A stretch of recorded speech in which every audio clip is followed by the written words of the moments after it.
lessons and morals, where we discuss the life and times, the teachings and message, the manners and morals of the greatest human being who ever walked the face of this earth, and that is our Prophet Muhammad sallallahu alaihi wasallam. We were discussing the Battle of Uhud, and to remind you of the layout of the land before we begin the events of the day, remember we had said that Uhud was a huge mountain range, and that the Prophet ﷺ took advantage of this little structure protruding from the mountain, and he camped the Muslims right over here, such that they could not be attacked from any side. It's a natural protection, and the Prophet ﷺ came right over here, and he camped, all of his camp was over here, and the only area that was left unprotected, of course this is the area of attack, the only area that is left unprotected is from the back. And so he positioned 50 people on a small mountain, which we cannot see in this map, but if you ever go there, you will see it. It is called the mountain of Aynain. Now it is called the mountain of Ar-Ruma, or the mountain of the archers. He placed 50 archers here, and he said, make sure that they don't attack us from this side, because this is all empty, and they're attacking this way. So he said, make sure they don't attack us from this side. And he began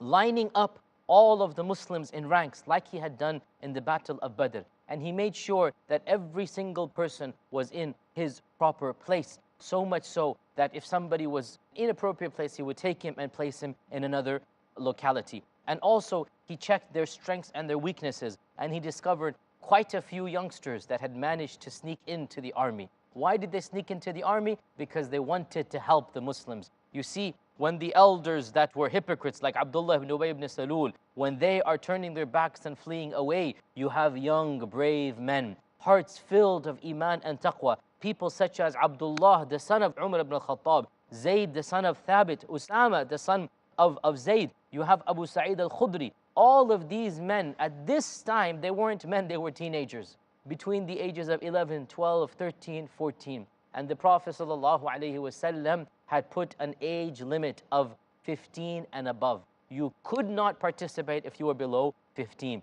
15 was the age limit that he put to participate in the Battle of Uhud, and yet there were 5 or 6 of these teenagers below 15. Look at their iman, and every single one of them is a name who is famous and well known in the seerah, because when you have a 12-year-old whose heart is so much full of iman that he wants to participate at the Battle of Uhud, what do you think will happen when he's 22 and 32 and 42 and 62? These are the major names of the second generation of the Sahaba, the younger generation of the Sahaba, not the Abu Bakrs and Umars, but rather the Abdullah ibn Umar and the Zayd ibn Thabit and the Usama ibn Zayd. And so the Prophet ﷺ turned them away, and he refused to allow anybody below the age of 15. Anybody 14 or younger had to go back.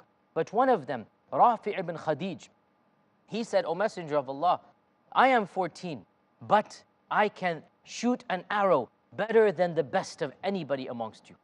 Check me out, try me, and I will shoot an arrow better than anybody. And so indeed, another man was called, and they had a shooting match on the morning of the Battle of Uhud. And Rafi' ibn Khadij demonstrated that he was a very precise marksman, that he could shoot an arrow better than any adult. And so the Prophet ﷺ allowed him to remain with another group of archers that were present at the Battle of Uhud. Look at his iman and enthusiasm. When the news spread amongst this group of little teenagers, when the news spread that Rafi' ibn Khadij was allowed to remain, some of them became quite irritated. And one of them, and this was Samura ibn Jundub. Samura ibn Jundub, he returned back to the camp and he said, O Messenger of Allah, how come you allow him to remain and you don't allow me? I am 14 too, but I am stronger than Rafi' ibn Khadij. If he can throw a bow and arrow, then I can beat Rafi' ibn Khadij up. So when the Prophet ﷺ saw this vigor and enthusiasm, he made exceptions for these 14-year-olds just on the verge of 15. It's not as if they're little kids. And of course, in those days, 15 was considered to be basically a young adult. And so he allowed exceptions to these two. And really what we are impressed with here is the zeal and the iman of these young children. How we wish that our own children, how we wish that our own youngsters were filled with love of Allah and His Messenger, were filled with bravery, were filled with a zeal to help this religion out. And these are the stories that we should tell our youngsters in order to motivate them to love Allah subhanahu wa ta'ala and to sacrifice for His sake. These are our predecessors, how we wish we could follow in their footsteps. So soon afterwards, the mushrikun or the pagans began to arrive, and they made their way through all of the plantations and trees, and they made their way and they camped facing the Muslim army on the other side of Uhud. And so it was that on the 15th of Shawwal, in the 3rd year of the Hijrah, basically 1 year and 1 month after the Battle of Badr, the two armies faced one another once again, the army of Islam and the army of Kufr. And once again, the two armies were going to battle it out. And the Prophet ﷺ had given very, very specific instructions about how to proceed in the battle. And he also had told the archers to remain as they were. And he told the archers, as we said last time, no matter what you see, you must remain as you are. Do not leave your places, even if you see the enemy killing us, even if you see the birds eating the flesh of your fellow Muslims. Do not move until I send for you. And indeed the Muslims charged. And as they charged, they made dua to Allah subhanahu wa ta'ala. And initially the victory was theirs. So much so that despite their small quantity, despite their poor preparation, they only had 3 days to prepare. They had pure and raw iman. And that was what led them through to the victory. And the Quraysh and the mushrikun, just like they did at Badr, just like they did a year and a month ago, they were turning their backs and running away. So much so that Al-Bara ibn Azib, the famous companion, Al-Bara ibn Azib, he said, it was only a short time that we fought them until we saw they turning their backs and fleeing. You see, these people are fighting without real motivation. How can you motivate yourself when you're not fighting for the sake of Allah subhanahu wa ta'ala? What motivation is there? Money cannot motivate you to kill yourself. What's the point of money? These people are cowards. They have no faith. They have no ultimate loyalty except to their own self-interest. And when the Muslims come and their loyalty is to Allah subhanahu wa ta'ala, no army can face that type of zeal and courage. So the Quraysh turned their backs and they began to flee. So much so that Al-Bara ibn Azib said that when we fought them, they turned their backs and fled. And I even saw the women that had come with them. I even saw their women running away from their tents when they saw their armies being defeated. I saw them running out up the mountain, lifting up their skirts to run up the mountains. And I saw their ankle bracelets. You know, the women of those times, they wore bracelets around their ankles. I could see their ankle bracelets because they had lifted their skirts up to run up the mountains out of fear of being captured. And I remember clearly that Hind bint Utbah, Hind is the wife of Abu Sufyan, Hind bint Utbah and all of her female friends, they were running in all directions out of fear of the Muslim army. So this clearly shows us that in the beginning, the victory was for the Muslims. And Khalid ibn Walid, who was portioned on the right side of the flank, he tried more than once to launch an offensive from the behind, from the back of the Muslim army, but because of the archers, he was showered down with arrows and he had to turn back and bring his flank back until finally even he decided to retreat with his army and his flank. Therefore, all three of the groups of the Quraysh, remember that they were headed by Abu Sufyan in the front and Ikrimah ibn Abi Jahl on the left and Khalid ibn Walid on the right. All three of them, they turned their backs and they fled. And they regrouped many, many miles behind this. And this shows us that initially the victory was clearly for the Muslims. Now what happened? Well, what happened was that when the Quraysh fled, they left behind most of what they had come with. What had they come with? Hundreds of horses. And a horse is a very, very expensive possession. Thousands of camels, swords, bows and arrows, lots of metal items that are used for the war. They left behind large containers of food, many things that can be used by the Muslims. So when the Muslims saw this and they saw the Quraysh flee, some of them called out, so much war booty, al-ghanima, so much to take. And the news spread amongst the Muslim camp. There is so much booty to be had, so much horses to acquire. And so many of the Muslims, when they saw the Quraysh leave, now we're talking about an hour or two after the battle, all the Quraysh have fled, they gave up their weapons, they put their weapons down, and they began to collect this booty and bring it back to their camp instead of becoming interested in the fight and protecting their backs, they became more interested in acquiring this money that was in front of them. We need to take a short break. When we come back, we'll continue talking about the events of the Battle of Uhud. Please stay with us.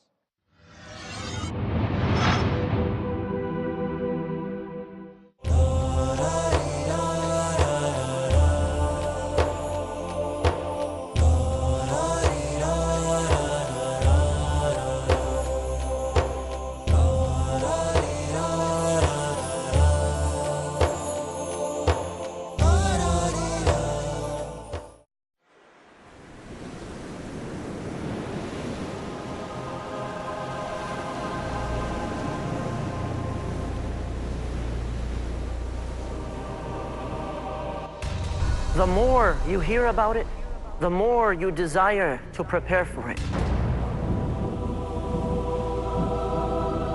Life after death.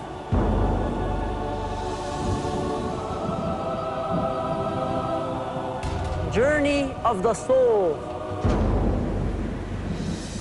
The day of resurrection. The torment of the hellfire. The reward of paradise. Stay tuned for a life-changing, heart-softening, spiritually uplifting series about the hereafter exclusively on Peace TV. Know the vivid descriptions of paradise and hellfire from the Quran and authentic ahadith, and acquire life-changing habits to be successful in the hereafter. Every Tuesday at 11:30 p.m. and repeat telecast at 12:30 p.m. Saudi Arabia on Peace TV. Our step. The responsibility of teaching your children is yours.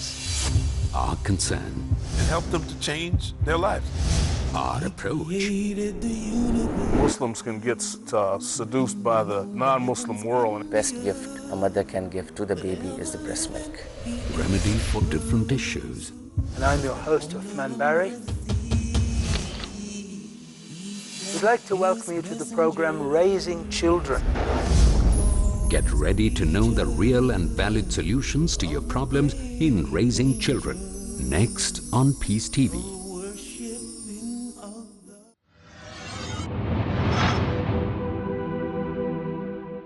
Welcome back.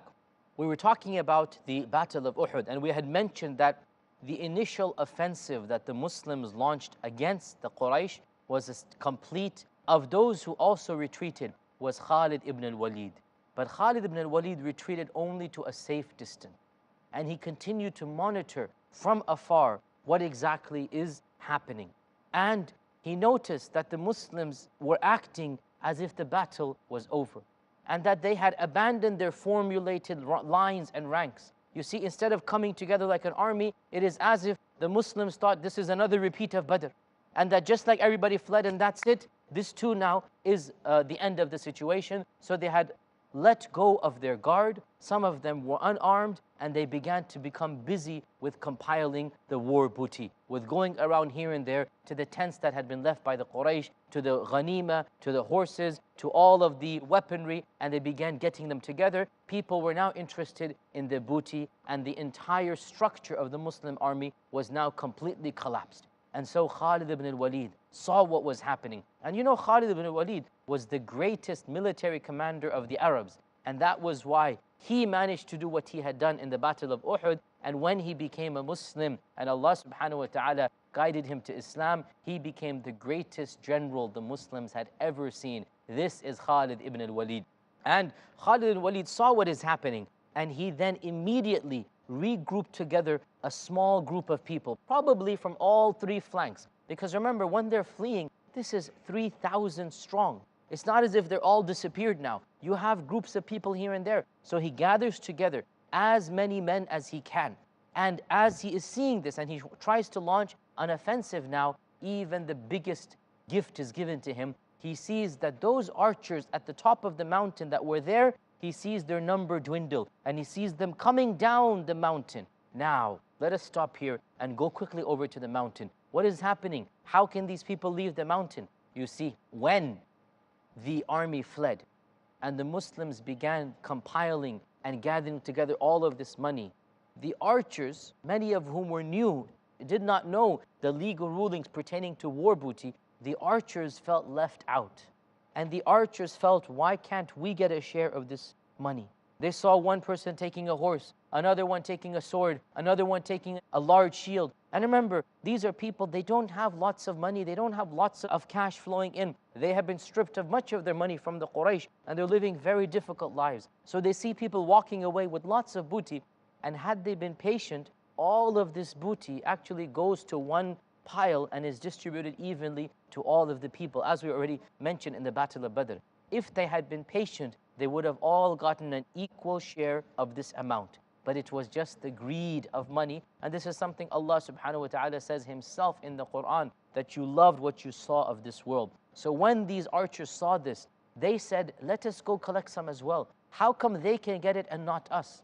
Abdullah ibn Jubayr said, how can you leave your positions until the Prophet ﷺ tells us? They responded back, but there is no enemy. They've all gone. And these people are getting booty, let us get it as well. And so a group of them became impetuous and became rash, and they wanted to go down and get some of this money. But Abdullah ibn Jubayr said, I can never leave until the Prophet ﷺ leaves, and he did not give them permission to leave. But they disobeyed their own ruler and leader. They disobeyed the chief of the archers, and that was Abdullah ibn Jubayr, the one whom the Prophet ﷺ had placed as their leader. And they all, 40 of them out of the 50, 40 of them simply abandoned that position, thinking that the war was over and thinking that the Quraysh had completely fled. And so Khalid ibn al-Walid is monitoring all of this from the distance, and he sees that there are hardly anybody left on top of the mountain. And so Khalid ibn al-Walid knows that the place to attack the Muslims from is now from the back. It is from the rear flank. Let us go from behind, because now there are very few people left. And once again, to remind you of the map, that we can see what exactly is happening here. This is the locality of the Muslims. The archers are located in the center of this circle here. Khalid ibn Walid is, we don't know exactly where, but perhaps somewhere far away. He's monitoring what's happening. Now he regroups. Now, some modern historians are of the opinion that Khalid ibn Walid actually went around the entire mountain and attacked them from here. But if you really consider this, if he had done this, it would have taken at least 2.5 hours. Most likely what he did was that he went from around this area and attacked from here. Everybody agrees that he attacked from this area. The question arises, did he go around the mountain or did he go from in front of the mountain? And what appears to be more likely was the fact that he went from in front of the mountain and he attacked from behind here, because this tactic would take half an hour or maybe 20 minutes. And this tactic would take at least 2.5 hours or 3 hours. And it is very probable that all of this occurred in a short span of time. So most likely, Khalid ibn Walid actually attacked from the front of the mountain. And he also, this is narrated in our books of history, he also sent men directly to this mountain of Rumat. He sent them up to the top of the mountain to physically kill these 10 archers there. And so Abdullah ibn Jubayr and the 10 who were there, they tried their best to defend, but they were massacred and killed by the forces of Khalid ibn al-Walid. And so Khalid ibn al-Walid managed to bring a force, we don't know of how much, but probably at least 200 men. At least 200 men. He brought in a force from completely an area that the Muslims were not expecting. They were expecting the archers to protect their backs, and they're facing in one direction. And all of a sudden, Khalid ibn Walid is attacking from their complete behind, from the rear. And they were not expecting this at all. And another point, they weren't even ready for now war and battle. They think that the battle is over. So as Khalid ibn Walid charged to meet them, that was when complete chaos broke out. And the first person to see the coming of Khalid ibn al-Walid was none other than the Prophet Muhammad sallallahu alayhi wasallam. The first person to see Khalid ibn al-Walid was none other than the Prophet Muhammad sallallahu alayhi wasallam. And he had two choices now. He could have fled quickly and run away, or he could have shouted out and screamed to warn the other Muslims. But by shouting out, he would have given his own location away. He had two options: to run away and flee, or to shout out and warn the other Muslims. And he chose to warn the other Muslim. And so he yelled out as loud as he could, "O Muslims, you're being attacked from behind. O Muslims, you're being attacked from behind." And so the Muslims turned around, some of them turning this way, some of them turning that way, and complete chaos ensued. And the forces of Khalid ibn al-Walid managed to inflict a severe blow on the Muslim army. And that was because, as we said, the Muslim army now was not prepared for an attack. We can imagine that by the time the Quraysh have fled and Khalid ibn al-Walid has come back, it has now been in the afternoon, most of the day has gone, and they are assuming that the army has now disappeared. Instead, Khalid surprise attacks them.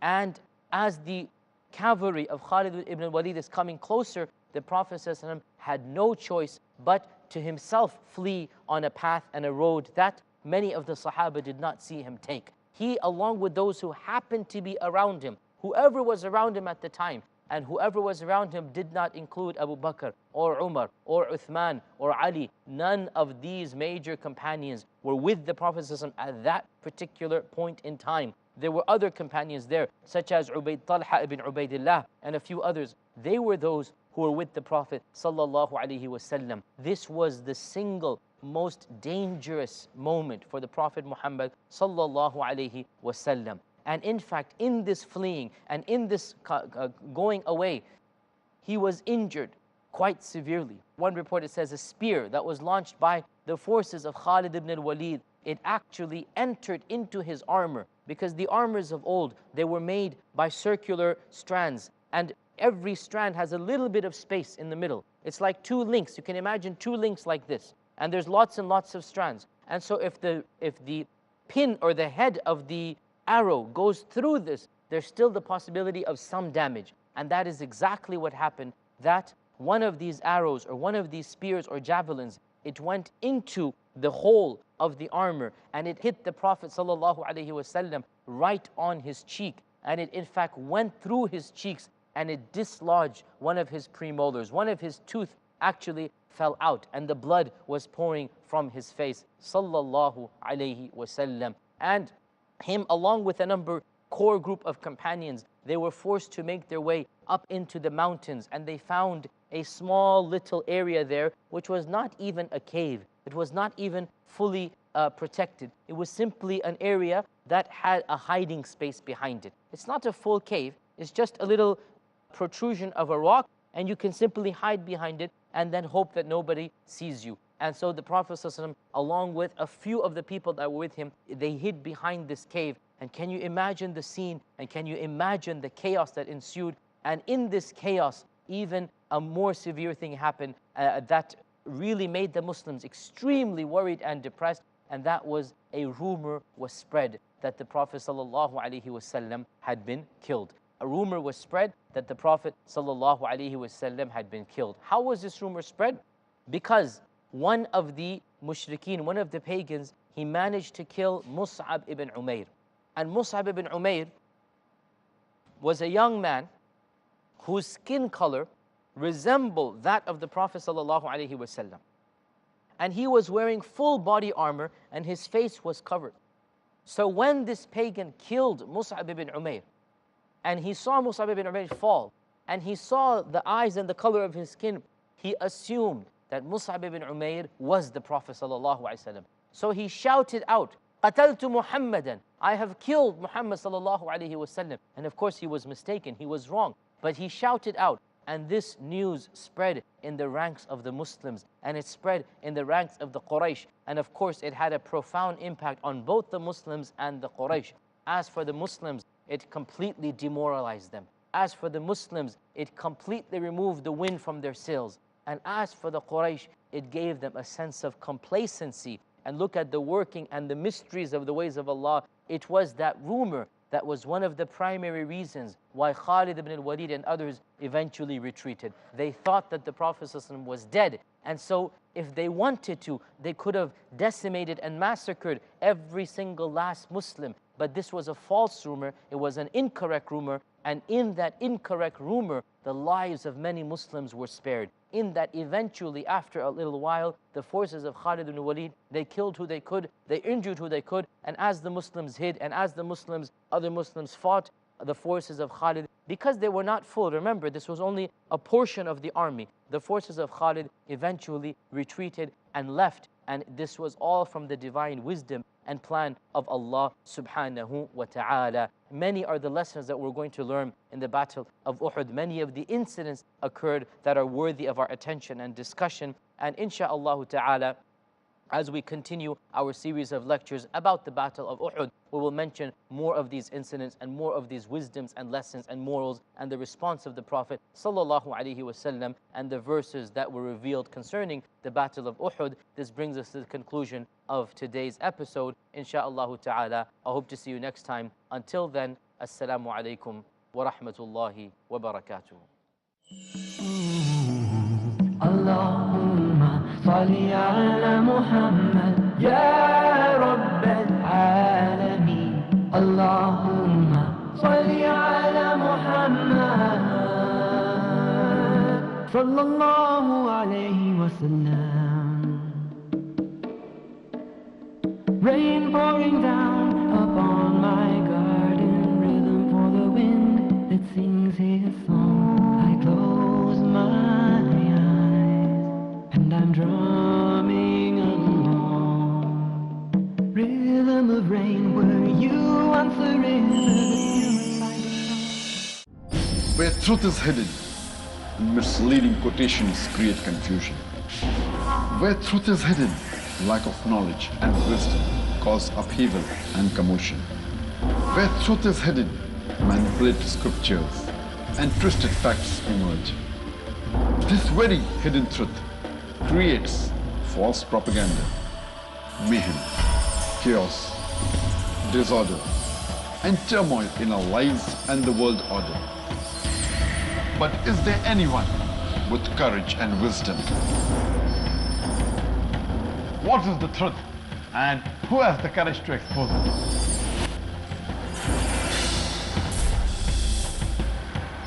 Because it's your right to know the truth.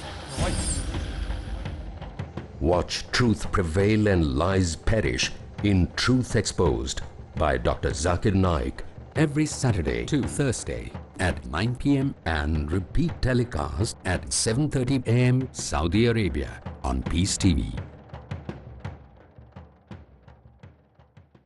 Different people, one God. The Prophet ﷺ told us what is lawful is clear.